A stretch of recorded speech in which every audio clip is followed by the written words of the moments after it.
Yeah. Good afternoon, everyone. Welcome to the HPhil seminar. Today, I have the honor to introduce you to Professor Richard Dougherty from University of Dallas. Professor Richard Dougherty is professor in politics. He's the dean of Braniff Graduate School at the University of Dallas. He has many studies published within political thought, mostly on topics dealing with Augustine's and Aquinas' political philosophy. One of those studies is exactly this book called Augustine's Political Thought, which is exactly edited by you. So thank you so much for being here, and we are very much looking forward to listening to your presentation. So I will immediately give you the floor. Thank you. Thank you very much. I'm delighted to be here. And at first, I apologize. I picked up a little cold on the flight. I could feel it as soon as I got on the air going into me, but I think I picked up some magic sauce from the apothecary on the way over. So I'm delighted to be here. I had the pleasure of being here a year and a half ago for the wonderful conference on Bonaventure and Aquinas. Everyone forgot about Bonaventure. I went to about a dozen conferences on Aquinas, 750 a day. But Bonaventure, unfortunately, was forgotten. But it gave me a great the opportunity to learn that Bonaventure actually has quite a bit to say about politics. In part from this practice. But what I want to talk about today is mostly Aristotle, but I'm going to say something about Aristotle. I'm also going to say something about Plato, Cicero, and Augustine. And I think I can squeeze all of that in the time that I have. So yeah, please, if I go on too long, please just tell me. Because I think people will get the point. I don't want to belabor it. So what prompted me? What prompted me to examine this particular question of the founding of cities is really what I want to focus on. Is the common reading of Augustine as a political realist. Indeed, sometimes he's described as the first political realist. There's a whole series of scholars over the last century who have made that argument. And there is something, I think, to be said for that position, at least insofar as Augustine has what I think is a clear-eyed sense of humanity's weakness, and thus, we might say, a lowering of sights from the realm of wishful thinking to hard-nosed political analysis. You can see this in a variety of places in Augustine, perhaps most notably in his treatment of Cicero's Scipio in Book 2 of the City of God on the Roman Republic, and also his treatment of the qualities of Roman emperors at the end of Book 5 of the City of God. And this includes his treatment of Christian emperors as well as non-Christian. But there is a question, what I want to begin with is whether Augustine is the first political realist. And I want to say the answer is definitely no, for a variety of reasons. And I want to begin with, in this regard, with Aristotle. So I'll say one of the most settled principles in the study of politics is that for Aristotle, man is by nature political. In fact, he says as much. And others have repeatedly attributed that position to him, either to endorse it or to distance himself from his view. But the larger question at stake in the consideration of the nature of the human being is, of course, the naturalness of the city as well. For if human beings are by nature political, then we would presume that the city is by nature as well. And that's not to say that each and every city is necessarily natural, only that the principle of the naturalness of the city would seem to encompass the recognition that the founding of cities takes its bearings by natural activity or natural inclination. And with Aristotle, we find, I think, what is clearly the best known and arguably the most influential account of the polis, and a theoretical background that is inherited, of course, by Aquinas, among others. but one that proves to be at odds, I think, with other perspectives, including the Augustinian, and I will make a suggestion also, the biblical understanding.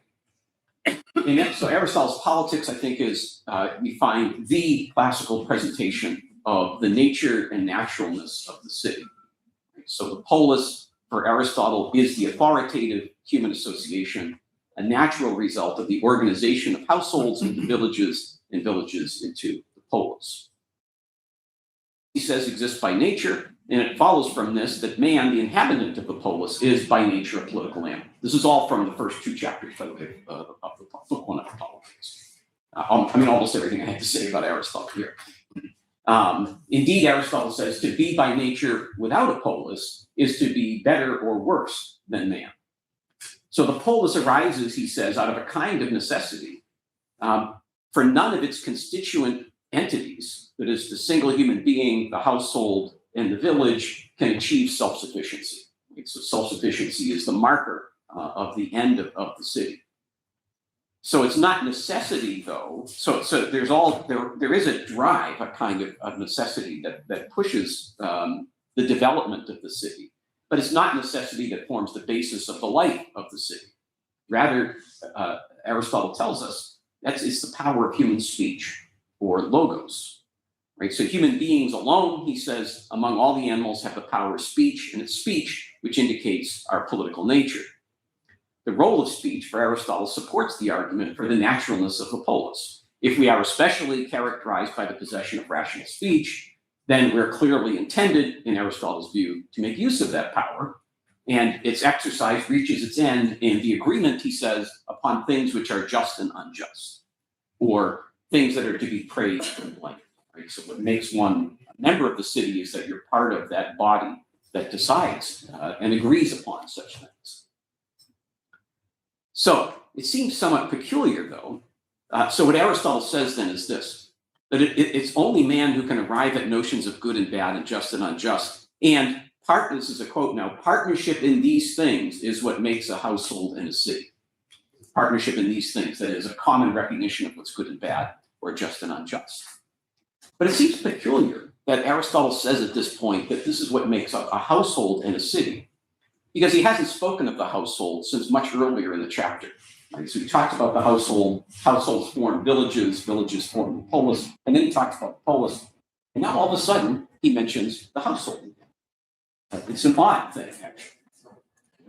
And he didn't speak, when he did speak of the household, he didn't speak of the power of reasoned speech as being part of the household, though he does clearly think it is, for reasons I'll suggest. He does speak, however, of the presence of rule within the household. And he speaks of the eldest ruling as king in the household and, in its extension, the village, and states that, quote, this is book 1, chapter 2. This is what Homer meant. That is the rule of a king in the household or in the village. This is what Homer meant when he says that, quote, each acts as law to his children and wives, unquote. Right, so he quotes Homer saying each acts as law to his children and wives. But this apparently benign reference to household rule comes from Homer in Odysseus's description of the Cyclops in book 9 of the Odyssey. The passage from Homer reads as follows. These people have no institutions, no meetings for councils. Rather, they make their habitations in caverns, hollowed among the peaks of the high mountains. And each one is the law for his own wives and children and cares nothing about the others. That's a very different reading than you get from just that clip that Aristotle has given us. So the Cyclops have no institutions or council meetings. Thus, they have no occasion for engaging in rational speech and deliberation, and thus seemingly care nothing, as Homer says, about others and rule over their wives and children without law. Now, to rule without law is not for Aristotle necessarily problematic as long as you're ruling for the public good. So you could say there's various places where Aristotle points out the rule of law can be fine. But surely he doesn't mean the Cyclops to be one example of that. So this same passage from Homer, by the way, in the account of the Cyclops is employed by Plato in Plato's Laws by the Athenian stranger. in describing the rule of men prior to the establishment of the rule of law. He refers to the system of rule. He calls it, it's one in the cycle of regimes, as a dynasty. And one reason why there were not yet any lawgivers, he says, is that writing did not yet exist. And so he's connecting, the Athenian strangers clearly connecting writing with laws. But since there's no writing, there's really no laws. There's just the orders or directives of the ruler. In Book 10 of the Ethics, Aristotle himself distinguishes between the Cyclops and the Spartan regime, the latter of which the Spartan regime paid attention to the upbringing and power of law in enjoining people to right action, indicating his, here, I will say, relative praise for the Spartans for their care over against the Cyclops. He, of course, then criticizes the Spartans because they got it wrong, but they cared about such things. That's important that they cared about. So what Aristotle says there in the Ethics, this is Book 10, he says, in most cities, what concerns such things, that is, the upbringing of children in particular, has been utterly neglected, and each lives as he wishes. Then, quoting Homer, laying down the sacred law for children and wife in the manner of the Cyclops. Right? He's clearly criticizing the rule of the Cyclops. So, what is he doing here? A number of questions arise, I'll say, as a result of Aristotle's use of the example of the Cyclops. So, no, he doesn't mention the Cyclops here in Book 1, Chapter 2. He quotes the passage, but he doesn't mention that it's referring to the Cyclops. So he's describing the origin of rule in the family, an association which he is trying to establish as natural, and as part of the progression to the coming into being of the polis. Indeed, what he says at the end of his account of the coming to be of the polis is, if the first associations are by nature, then the polis is by nature. So the first association he's talking about is really the household. So it's a question. Employing this reference to the Cyclops might lead one to call into question the nature of the household, and in particular the nature of rule in the household. And thus, we might question its fundamental legitimacy. Now, perhaps to quell this possible interpretation, Aristotle states at the end of his remarks on the role of speech, as I mentioned, that it's the agreement on a good and bad and just and unjust that makes a household in a city. So he's now taking that account of reasonable speech, which he's described being connected with the polis, and referring it back now to the household, that it has to be part of rule in the household. So households are natural, villages are natural, and thus the polis is a natural association. And yet there's a further complication.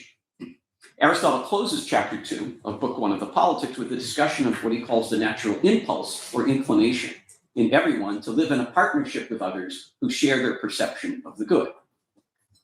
That natural propensity, though, or inclination, he notes, has to be given some assistance in achieving its end. And thus he says, quote, the one who first constituted a city, that is the founder, is responsible for the greatest of goods. Unquote. The one who first constituted a city is responsible for the greatest of goods. That is, the natural impulse to live in a partnership with like-minded others needs for its completion the addition of a seemingly conventional figure, the founder of the city, right? Who founds the city at a particular place and time. And Aristotle talks about all of them, right? The foundings of cities and the rest of politics. So nature reaches its end only with the addition or assistance of some convention. It's the convention of the founder. But the necessity of a founder in a city is not for Aristotle an avenue for disparaging the city's naturalness. The suggestion that human activity harmonizes with the intention of nature in order to bring out the fullness of that nature or the completion of that nature isn't grounds for disparaging nature or human activity in Aristotle's account. But he does give us a number of hints that the argument for the naturalness of the city is more complex than it first appears. One I've already mentioned, that is the use of the Cyclops passage. The second is the use of the master-slave relationship as a natural relationship within the household. Though I'll note, when he introduces this, he just speaks of the natural ruler, principle of the natural ruling and naturally ruled. He then later adds the reference to the master-slave relationship. But the existence of the master-slave relationship within the household provides some confusion. Because if the master-slave relationship is natural, as the household is natural, one would expect that there would be those who are naturally masters and those who are naturally slaves. And Aristotle does hold out the possibility of the existence of such people. But it's complicated. So this is what he says. Thus, all those who are as widely separated from others as are soul and body, or human and beast, and that is the condition of those whose work is the use of the body, and from whom such work is the best that there is, are slaves by nature. He gives no examples of who these might be.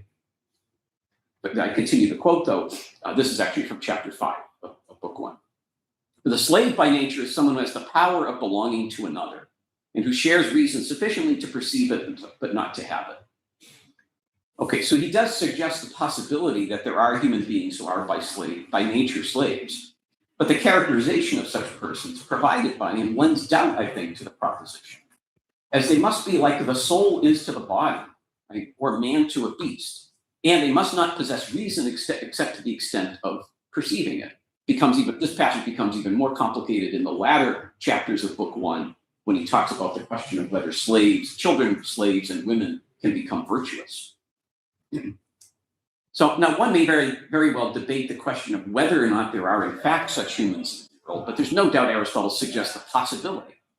So we're led to wonder, though, about the natural character of this disassociation, the polis, that has as one of its elements the master-slave relationship. And we're again perplexed when Aristotle completes his analysis of the two constituent relationships which form the household, the male-female and the ruler-ruled, in this way. He says, from these two partnerships, the household first arose. That's again, the male-female and the ruler-ruled, or master-slave. Right? From these two partnerships, the household first arose. And Hesiod's verse, now he quotes Hesiod, is rightly spoken. First, a house and a woman, an ox for plowing. Okay? A house, a woman, an ox for plowing. For poor persons have an ox instead of a servant. Okay? So, a house, a woman, an ox for plowing. For poor persons have an ox instead of a servant.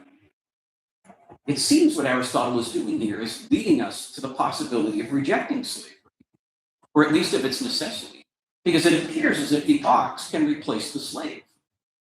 You don't need the slave if you have the ox. But curiously, Aristotle doesn't cite the rest of this quotation either, as he doesn't with the Cyclops passage. The passage from Hesiod's Works and Days reads as follows. First of all, get yourself an ox for plowing and a woman for work, not to marry, one who can plow with the oxen. So the Aristotle passage leads us to reject, it seems, the necessity of slavery, because the slave can be replaced by the ox. But the complete context from Hesiod suggests this can occur only because the woman is made a slave, or who's pressed into work with the ox, even if she's not actually a slave. So what are we supposed to conclude from these ambivalences raised by Aristotle's quotations in the question of slavery? It may be, I think, that Aristotle is calling into doubt the naturalness of slavery, suggesting that though there is a possibility that a master-slave relationship exists by nature, we can properly doubt whether any such relationships do actually exist. Additionally, we may be led to rethink the nature of slavery as it currently existed in his time, for raising a question about the nature of slavery would likely lead one to reflect on the institution of conventional slavery. One additional passage. We might ask what we're to do with Aristotle's claim, these are all from book 1, chapter 2, that it is fit that the Greeks should rule barbarians. Barbarians, Aristotle says, do not distinguish between slaves and women. That's the characteristic of barbarians. They don't distinguish between slaves and women. But this is because they treat everyone as a slave. Right? There's one ruler, and then everyone else is a slave. Thus, Aristotle says, it is fitting for Greeks to rule barbarians. But the quotation here comes from Euripides, Iphigenia and Aulis, where Iphigenia is about to be sacrificed by her father, Agamemnon. Why? So that the gods might be appeased and the Greeks might be victorious over Troy. Now, one might one not reasonably consider the sacrificing of Iphigenia in such circumstances, or in any circumstances, to be more barbarous than treating women as slaves? Are we to take Aristotle seriously in making the suggestion that the Greeks are, or perhaps always are, superior to barbarians, and thus should always rule them? I think what Aristotle seems to be reminding us here is the nature of political life itself. If there is natural slavery, if people lived like the Cyclops before the polis came into being, if even Greeks are persuaded that human sacrifice is an action sometimes worth engaging in, that tells us something about the nature of politics and of political foundings. If we emphasize these elements in the coming to be of the polis, it seems to argue that the polis is a means of escaping this time, and may lead us to think that the supposed chasm between Aristotle's of the naturalness of the city and that of someone like Hobbes is perhaps not so distant.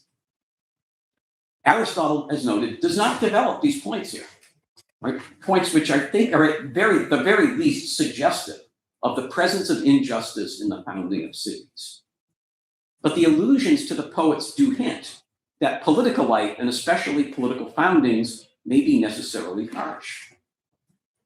But these points are left undeveloped, apparently because Aristotle does not consider them to be of the essence of political life. Why not? I think his view seems to be that there may be some injustice in the course of the formation of the polis, but that is not what is most characteristic of the polis itself. What is characteristic of the polis is the natural growth out of households and villages, a growth marked fundamentally by the natural human impulse to lead a political life in communion with others who share similar rational views of the good and bad, the just and the unjust. Okay, when we look at, I want to take a look at Plato. When we look at the Platonic, or Socratic, or Plato-Socratic account of the founding of the city and speech in the Republic, I think we find some similar elements worth reflecting on. After Socrates fashions, with Adiamantus, the founding of the first city, right, the true or healthy city, and briefly describes its makeup, right, he, at Glaucon's behest, turns to the founding of the second or feverish city. And here, he says, in order to provide the citizens with the relishes which Glaucon demands, Socrates asserts that there must be added to the first city all manner of people and things that are not requirements of strict necessity, including perfume, painting, imitations, poets, teachers, swineherds, and perhaps, as a result of all of these additions, doctors, right, to heal the sickness that come with such things. It's also discovered, not surprisingly, that the land which had been sufficient for the first city is no longer sufficient. So Socrates says this. It's a question, the form of a question. He says, then must we cut off a piece of our neighbor's land if we are going to have sufficient for pasture and tillage, and they in turn from ours, if they themselves go to the unlimited acquisition of money, overstepping the boundary of the necessary? First city is the necessary things, everything else beyond necessary. So aren't we then going to have conflict? If we're going to move from this true city of pigs to the feverish city. The necessity of acquiring land in order to provide for the city, of course, brings war as its consequence, as Socrates immediately notes. So, but much as Aristotle doesn't expand upon the question of the political necessities at the basis of the polis, so neither does Socrates explicitly discuss in any elaborate detail the issues involved in providing this extra land. Except perhaps one might say that as a result of war, we then have the necessary development of the Guardians, the discussion of which dominates the subsequent books of the Republic. But this extra land is required in order to provide for pasture and tillage for the city, which apparently cannot be provided for, seems, by barter and trade. A city with relishes must become a larger city physically, it seems. But must this always be the case? One might ask. Right? Again, couldn't you acquire these things which you want, like beyond the necessary, by barter or trade? Couldn't the city produce with its arts what the city needs and trade its excess goods for those goods which it still lacks, including some agricultural products? I'm reminded here of More's utopia. More says the utopians, the one natural resource that they don't have is, does anyone know? Iron. It's like a throwaway line, it seems. Why iron, and what difference does it make? I'm sure it does make a difference. I don't know exactly what it is yet. But I think one reason why they don't lack other necessities is they don't have many demands. Right? They live simply. They wear one set of clothes for 3 years until it wears out, etc. All of these sorts of things. So they don't need all of these other relishes.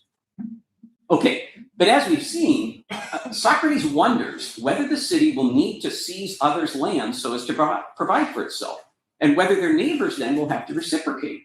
He says, quote, if they let themselves go to the unlimited acquisition of money, overstepping the boundary of the necessary. So they're going to be just like us. Of course, right? Why would they be happy with that feverish city, with that first city, when we weren't happy with that first city? So war will be inevitable. But it seems contingent on the city going beyond necessity and pursuing what Socrates calls the unlimited acquisition of money.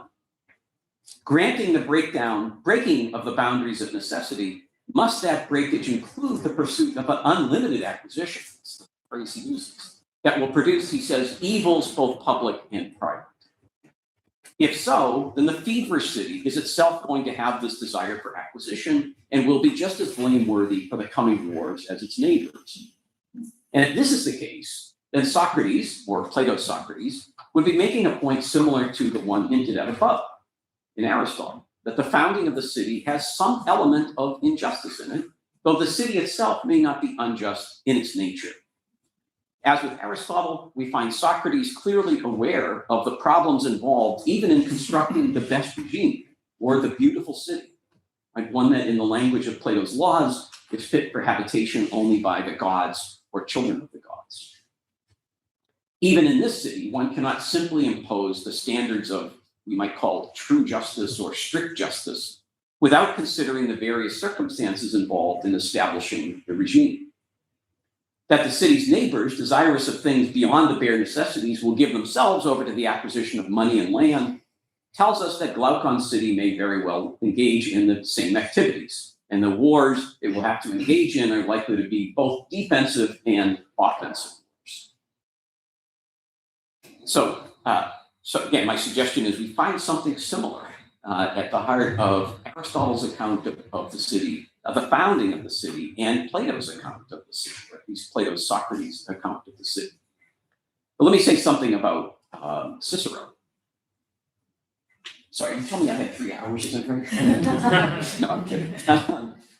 Okay, it's in Cicero. I want to say something about book 2 of Cicero's De Republica, and the account that Scipio gives there of Rome, and in particular of the founding of Rome. According to common opinion, in the course of book 2, Scipio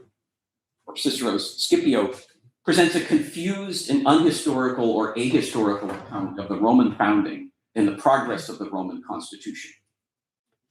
In attempting to make the argument for the greatness of Rome as the best actual political order, or the best political order simply, Scipio, it is true, omits or makes only passing reference to some critical elements in Roman history, events that might cause some consternation among those familiar with Rome's history and concerned about the question of justice.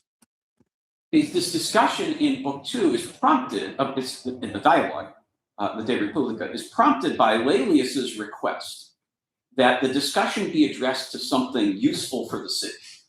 As Rome, he says, is at a stage now where there's a revolution taking place, and there's a division of major factions in the city among the people. And Laelius wants some action. What can we do at this point?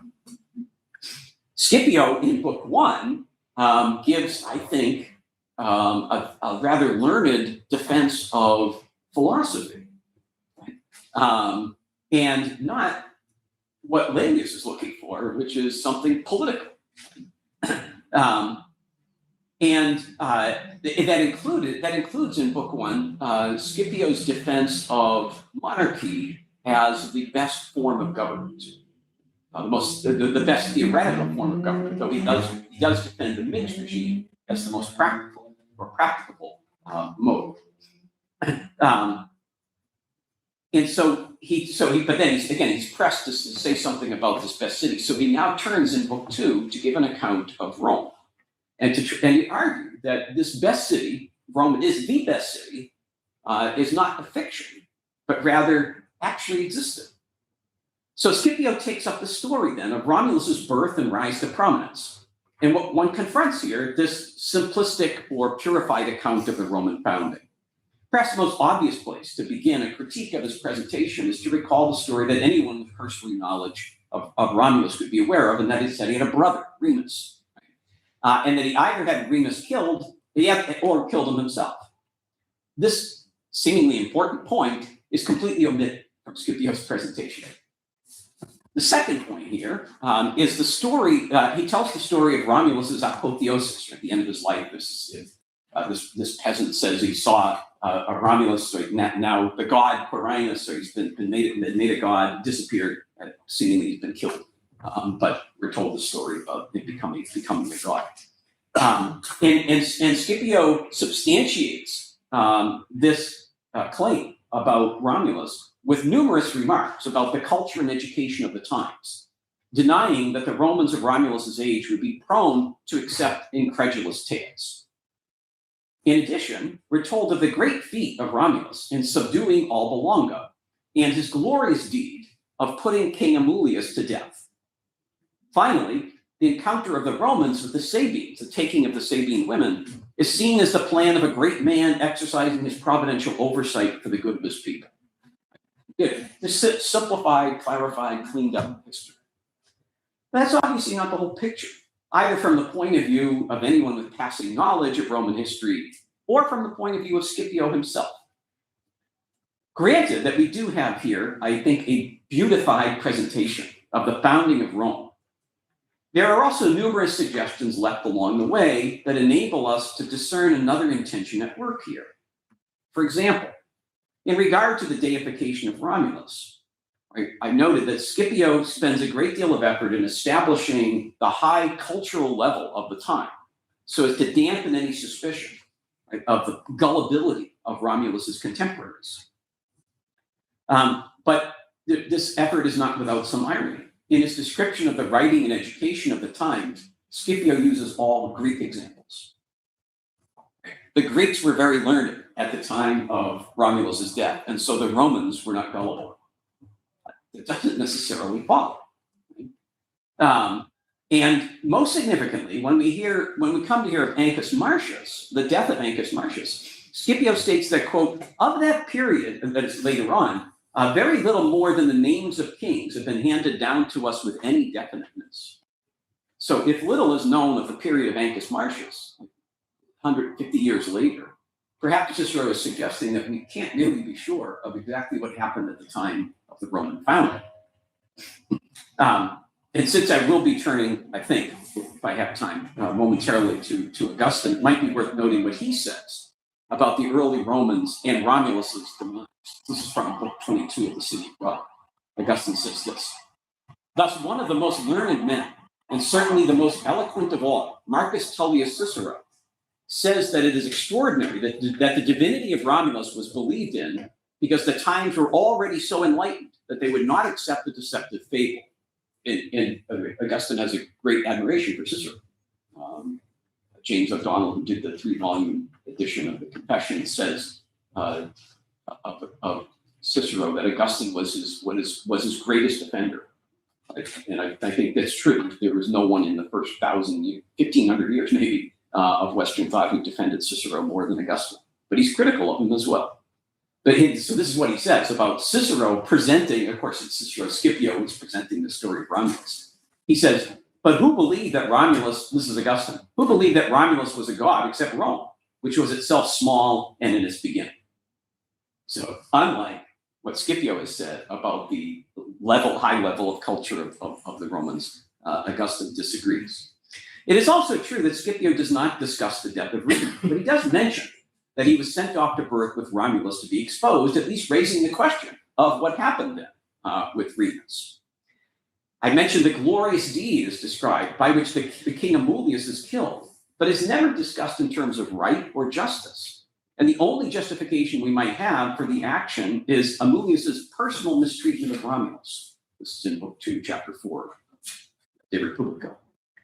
But Romulus's treatment of the Sabine women is perhaps the most difficult element in his history to comprehend. By what right did Romulus take it upon himself to implement this plan of seizing the Sabine maidens? You might say there's a political necessity of providing wives for the predominantly male Romans, in fact, all male from the accounts at least we have in Livy and Plutarch. They're just were the soldiers that helped Romulus in Alba Longa. So they needed women. Is there any moral justification for stealing the women from the Sabines? And we're told that Romulus ruled in a partnership with Titus Tatius, the Sabine king, until the death of Tatius.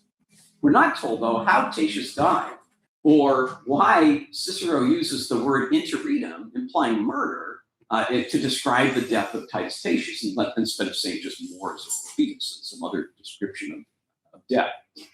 So what is one to make of the Scipionic or Ciceronian account of the founding of Rome?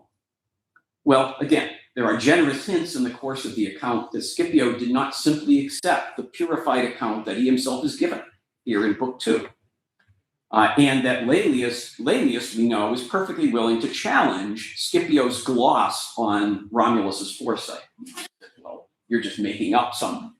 So Scipio says, so here is this wonderful way that Romulus has instituted Rome and the Roman constitution, etc. And Laelius says, I see what you're doing. He says, you're providing a ratio where there was not one. You are providing an account that actually didn't exist. And you are saying that Romulus was responsible for that. And so we're told by Laelius, I see what you're doing. But again, I think Cicero is indicating that he recognizes that a common concomitant of political life is the reality of injustice. And that such injustice must be taken into consideration in judging the goodness, let alone the greatness, of any given political order. But I think also, as with Plato and Aristotle, that injustice does not, in and of itself, seem to be sufficient for castigating the whole enterprise of foundings as corrupt. Rather, one has to take into account the imperfections of the human condition and proceed from that understanding. In a passage from close to the end of Book 2 of the De Republica, Scipio suggests that he is taking a different tack from that of Plato. He's constantly speaking of how he's doing something different from Plato in the dialogue, which is actually Cicero, of course, saying he's doing something different from Plato. And Scipio says that Plato had discussed a city, quote, more to be wished for than to be hoped for. This is in Book 2, chapter 52. Plato had discussed a city more to be wished for than to be hoped for, but not one that was possible, but one instead in which the very rationale of political life can be perceived. In other words, it's a project, it's a philosophical project that Plato is doing. He's creating this city so we can see what cities are about. But Scipio says this: I, however, if only I can find the right words, will so strive with that very same understanding which he possessed, not in the semblance and imitation of a city, but in a large and great republic, that I might appear to be pointing out as with a rod the cause of every public good and evil. Right? Again, I'm describing a real city, a true city, right? That it actually exists. This is Scipio's claim. Unlike this Platonic project. Though Scipio suggests that he's pursuing an understanding of the nature or rationale of political life, one scholar notes that Scipio shortly thereafter observes this, that, quote, the very nature of political reality often overcomes reason. The very nature of political reality often overcomes reason. So in this perspective, a rational understanding of politics encompasses an essential dimension of that which is not rational. And that is, in part, human character, or human choices. So in the same way, we might say, politics is just, or there is natural justice, but that justice may appear as unjust at times. Or put differently, there may be an admixture of injustice and nature. Right, so Cicero is again revealing to us the relationship between philosophy and the political, and perhaps in the highest sense. Scipio, who appears in Book 1 as a defender of philosophy and a defender of Socrates, who acts here in Book 2 as a statesman in his refounding of Rome. Right? It's the application of theory to that which is necessary, the survival of Rome. That's what Cicero is really interested in. It's the survival of Rome. And that produces a history of Rome in Book 2 of the De Republica for the citizens of Rome, which is politically salutary. Convincing people of the just character of a rule, which may of necessity have been unjust. Scipio, I would say, masters his talents in the defense of the fatherland. Okay, my conclusion. Well, perhaps, yeah, this is part of my conclusion, though. Perhaps one more example for putting our question into relief. In a remarkable essay I would recommend to everyone by Liam Cass. This was published in 1988 in the American Scholar. Be happy to send it to him if you want it. Cass makes it, the article is about the Tower of Babel, Genesis. And he makes this point about the seeming tension between the Aristotelian account of the city and the Genesis account of the city. I was going to say the biblical account of the city, okay, but at least the Genesis account of the city. And this is what he says. It's something of a conclusion. He says, man, for Aristotle, becomes truly man only when he lives in a polis, right? So that's Aristotle says you're either greater or less than a man if you're not in a polis by nature. So man becomes truly man only when he lives in a polis, according to Aristotle, providing for himself and ruling himself by his own light of reason, through speech and shared opinions about good and bad, just and unjust. I think that's right. That's an account of Aristotle. But he goes on to describe this Aristotle's city in light of the biblical account of the destruction of Babel. And this is what he says there. Though the biblical author almost certainly did not read Aristotle's Politics, I think that's true, he seems to share a similar view of the city. A similar view of the city, though not its goodness. Precisely what Aristotle celebrates, Genesis views with suspicion. What Aristotle celebrates, Genesis views with suspicion. Right? Why? Well, he's making the argument that the destruction of Babel was a result of the presumption of the people in engaging in the building of a city, and their failure to heed the injunction to be fruitful and multiply and cover the earth. The city, as Cass describes it, is a human institution which, quote, affirms man's efforts to provide for his own safety and needs. That is what Aristotle says the founder does in the city. Right? The city affirms man's effort to provide for his own safety and needs, manifesting then the excellence of human reason and artfulness as work.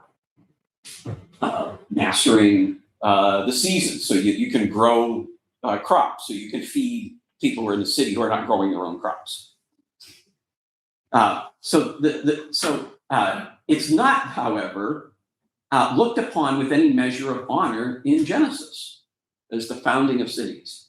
The founder of the first city is Cain, Abel's murderer. And the other references to cities prior to the story of Babel, the other reference to cities prior to the story of Babel is a mention of Nineveh, right? The Assyrian city, which later has to be corrected by Jonah. So here we seem to have a confrontation between the Aristotelian argument of the opening of the Politics and a biblical account, but I think an account which Augustine accepts as well. Right? For Aristotle, the household, the village, and the polis are all natural associations. The household containing in it the rule of master over slave. Right? And that is so the question of the role of slavery, and especially the natural slave, in Aristotle's thought, is a long and thorny one, But it's unquestionable that the master-slave relationship does so exist within the household in the account he gives. The fact that the household has within it the rule of masters over slaves necessarily differentiates, I will say, the Aristotelian presentation of the polis from Augustine's conception of what I'll call natural human relationships. What I mean by that is, for Augustine, there's no slavery in man's natural state. Right? Slavery, if and when it exists, is imposed, he says, as a punishment after the expulsion from the garden. And so there's an altering of the nature of things, the natural relationship of things. This is, when Hobbes speaks of the state of nature, he doesn't invent the phrase. Right? Among patristic authors, it's very common. But what they mean by it typically is a debate. Do we speak of the state of nature as the original condition of human beings, pre-fallen condition, which is the condition you're created in, like naturally, or is it the fallen condition, since that's the state we're all in? But that's a theological discussion. Right? Hobbes makes that theological discussion political. Okay, so I'll conclude with this then. What do we make of these differences between and among these authors? I'll say that the hesitancies that one confronts in interpreting the classical authors indicates the grasp of their reality, their grasp of the reality of political life. Right? So thinking that Augustine was the first realist, I don't think so.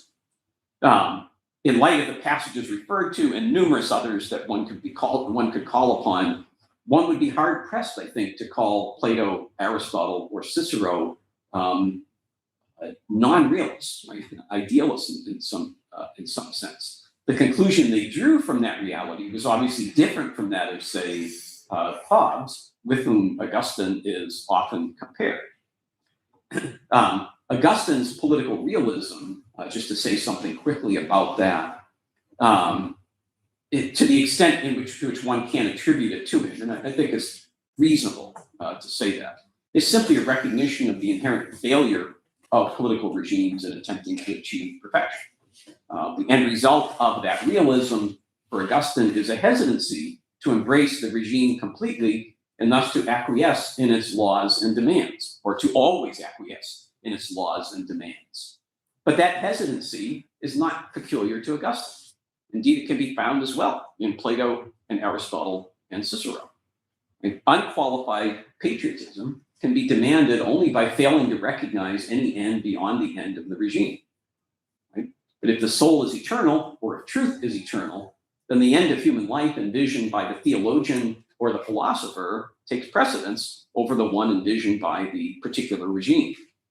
In the case of Aristotle, one must consider the suggestion that politics or ethics is not the highest of the sciences because human beings are not the highest beings in the universe. If that, in fact, is true, then it's uncertain how absolute allegiance to any particular regime can be demanded of human beings, right, if we're beholden to some higher standard. This assessment is, of course, complicated by the question of the duties or obligations of the citizen within even a defective regime.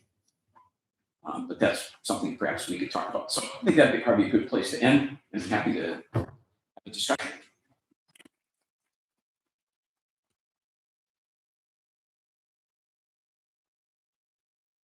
So much. So now we have time for questions.